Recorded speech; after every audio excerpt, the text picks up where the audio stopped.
At the top of a mountain in central Greece, a woman climbs down into an underground chamber, breathes in vapors rising from a crack in the rock, and slips into trance.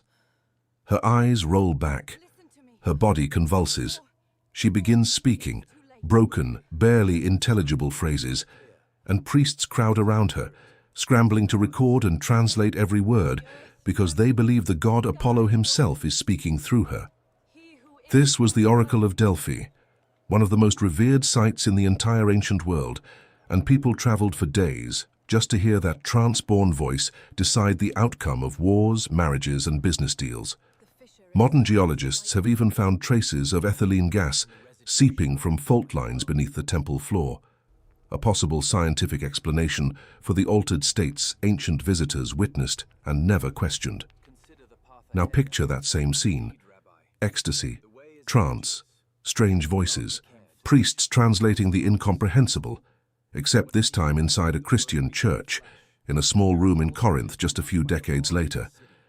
That is exactly the tangle the Apostle Paul had to sort out.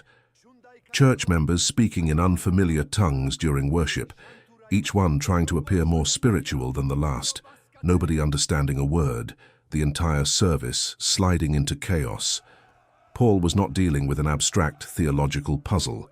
He was untangling a deeply rooted cultural habit because nearly everyone in that room had grown up surrounded by cults that treated ecstatic trance as the supreme sign of contact with the divine. The question he had to answer was blunt. How do you tell a genuine gift of God's Spirit apart from behavior simply copied from the pagan temples next door? To understand why this problem hit Corinth so hard, you have to understand the city's religious landscape. Delphi sat some distance away, but its model repeated itself across the region. At the Oracle of Dodona, priests and priestesses interpreted the rustling of leaves on a sacred oak tree, a tradition ancient writers claimed was already centuries old by the time of Homer, treating wind through branches as divine speech. Ecstatic speech, altered voice, a body seized by an outside force. Across the Greco-Roman world, these were recognized signs of divine favor and superior spiritual insight, not warning signs of anything wrong. Then there were the mystery cults, the cult of Dionysus, known to Romans as Bacchus, along with the cult of Cybele and the cult of Isis, the last one carried in by Egyptian merchants who constantly passed through Corinth's busy harbor, involved intense ritual, driving music, and fervent worship that regularly produced trance and emotional ecstasy. Ancient sources describe Dionysiac worshippers surrendering to frenzied dancing and chanting, utterly convinced they were possessed by the god himself. Historians have long debated how literally to take some of the wilder ancient descriptions of these rites, but the basic pattern is well documented. Physical ecstasy equaled spiritual authenticity. Some scholars suggest that certain Corinthian converts, shaped by these very experiences before their conversion, likely carried that same framework straight into the church, associating Christian spiritual gifts, tongues especially, with the trance states they already knew intimately. That association apparently fueled real division inside the congregation. Some members began viewing themselves as more spiritual than others, based purely on how dramatic or visible their gift appeared. It was directly against this mindset that Paul wrote. He opens the topic in 1 Corinthians 12:1 using a formula he had already used earlier in the letter, now concerning, signaling he was responding to yet another specific question the congregation itself had sent him. The Greek phrase he uses, ton pneumatikon, is genuinely ambiguous, capable of meaning either spiritual gifts or spiritual people. And that ambiguity was probably not accidental. Paul seems to be correcting at the very same time a distorted self-image among members who saw themselves as spiritually superior because of what they could do. And he begins in a surprisingly simple place. Before listing a single specific gift, Paul reminds his readers of something basic. The first and most fundamental gift of the Spirit is not speaking in unknown languages, prophesying, or performing miracles. It is the simple confession that Jesus is Lord.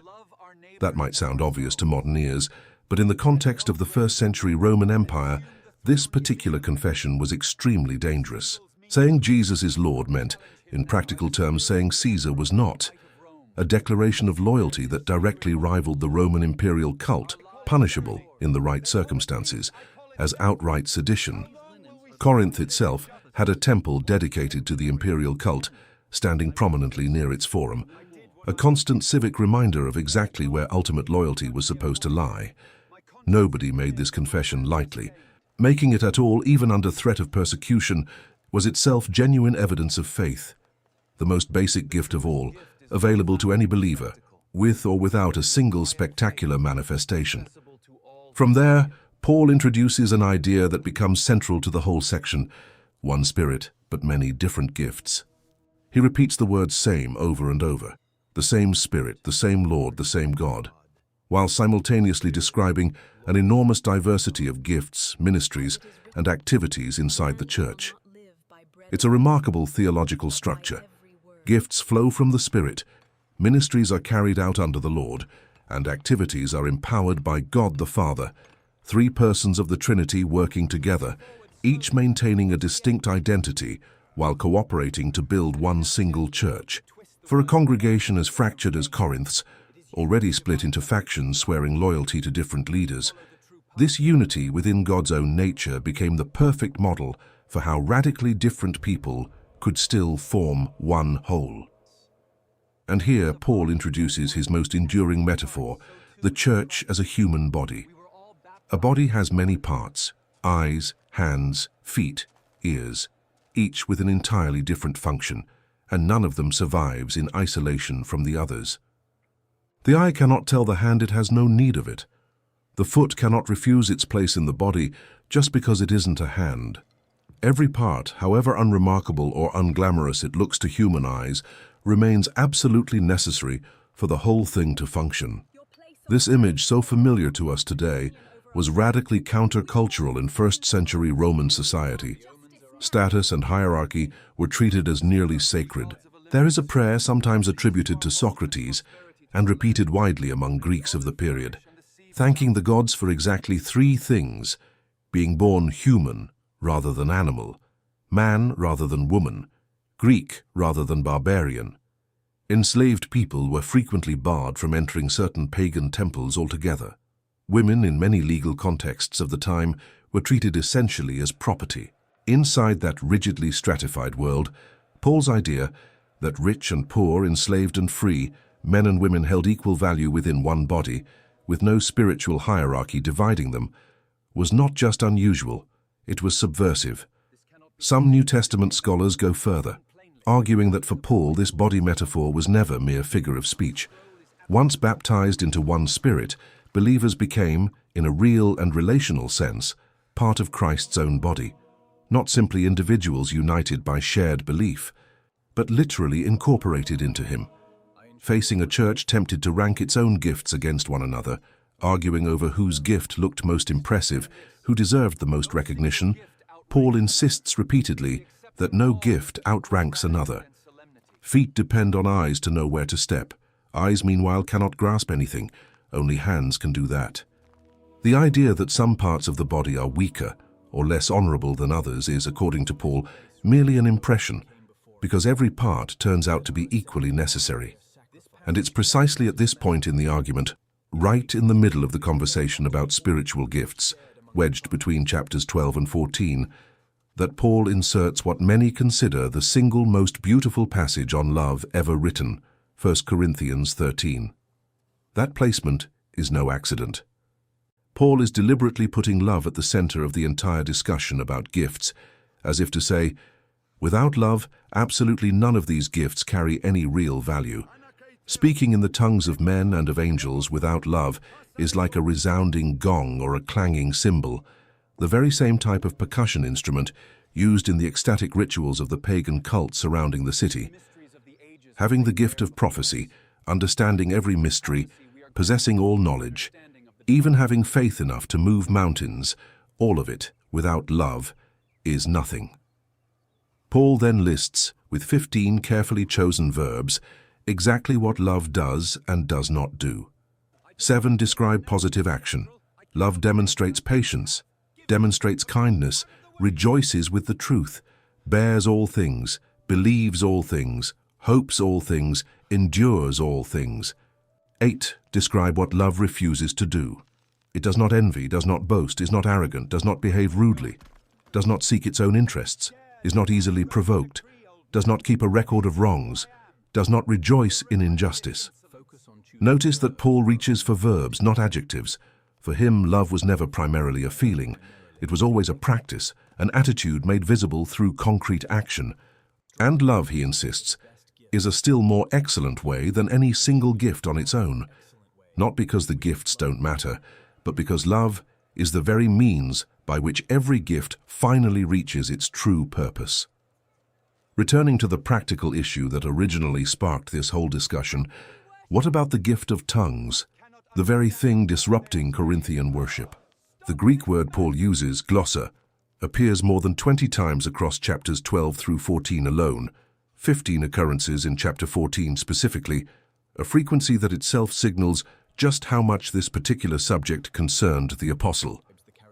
In line with other New Testament passages describing this gift, speaking in tongues in 1 Corinthians most likely refers to a spirit-given ability to speak spontaneously in real foreign languages, not meaningless ecstatic babble, the kind common in the pagan temples nearby. The problem in Corinth was never the gift itself, but its misuse. Members spoke in unfamiliar languages during public worship with no interpretation available at all, leaving the entire congregation unable to understand a single word being said. Paul is direct. If nobody can interpret, the gift completely loses its usefulness in that setting, like plucking an instrument with no recognizable melody, just noise. That's why he insists so strongly that the gift of tongues must always travel paired with the gift of interpretation, so the message becomes genuinely intelligible and builds up the whole community, not just the person speaking. Interestingly, although Paul wished all the Corinthians could speak foreign languages, he makes clear he never expected, let alone required, this of every believer. The idea, repeated in certain Christian circles even today, that every believer must speak in tongues as mandatory proof of Spirit baptism directly distorts what Paul actually teaches across these very chapters. It's exactly at this point that Paul introduces what he considers an even more valuable gift for public worship than tongues: prophecy. Notably, in most of the gift lists throughout these chapters, prophecy is mentioned before tongues, a deliberate ordering meant to remind readers of its relative weight. When tongues are mentioned first in a given passage, it's precisely to highlight, by contrast, their relative insignificance compared to prophecy whenever interpretation isn't available.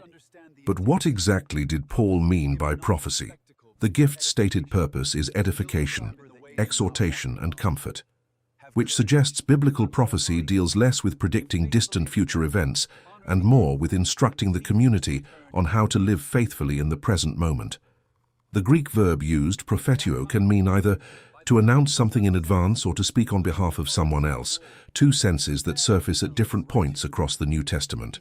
In one case recorded in the book of Acts, two men named Judas and Silas are called prophets, yet their prophecy consisted simply of encouraging and strengthening fellow believers with many words of comfort.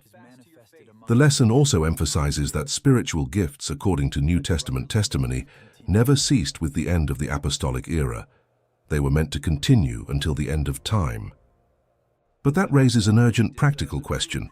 How do you tell a genuine gift of prophecy apart from a false claim?